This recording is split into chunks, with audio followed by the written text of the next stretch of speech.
I'm bringing you into my kitchen to show you how to do a DIY piercing solution.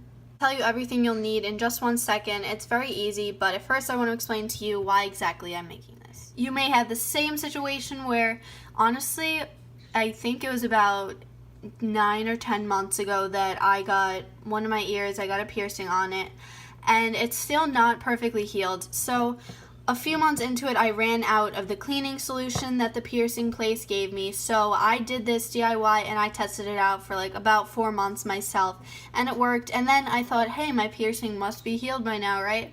No, it's kind of like getting gross. It's not infected, but I definitely want to keep up with the cleaning, so I figured why not show you guys how I clean it to make sure that it stays healthy and doesn't get infected. What you're going to need at first is something that you can store the cleanser in.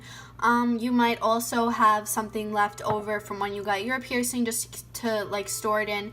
You can apply this with Q-tips or cotton balls if you soak the cotton ball in the mixture, and you can spray it on like I do here and then mess around with it with a Q-tip.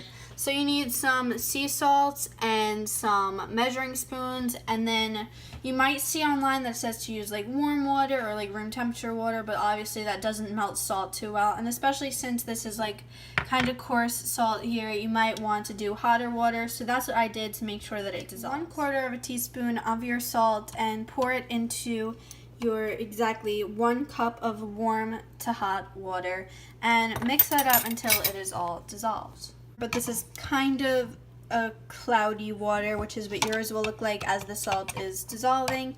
So once it is all mixed up, the mixture into your bottle or container, or you can just pour it directly in there but over the sink just in case anything spills out, and fill it up to its capacity. Obviously this entire cup of my mixture here won't fit into here, but this is just to make sure that you have the right measurements. You are all done, you're ready to spray away or use whatever you have to apply the mixture. But if you did use hot water like I did, I suggest to wait till it gets warm or room temperature before actually applying it onto your piercing area.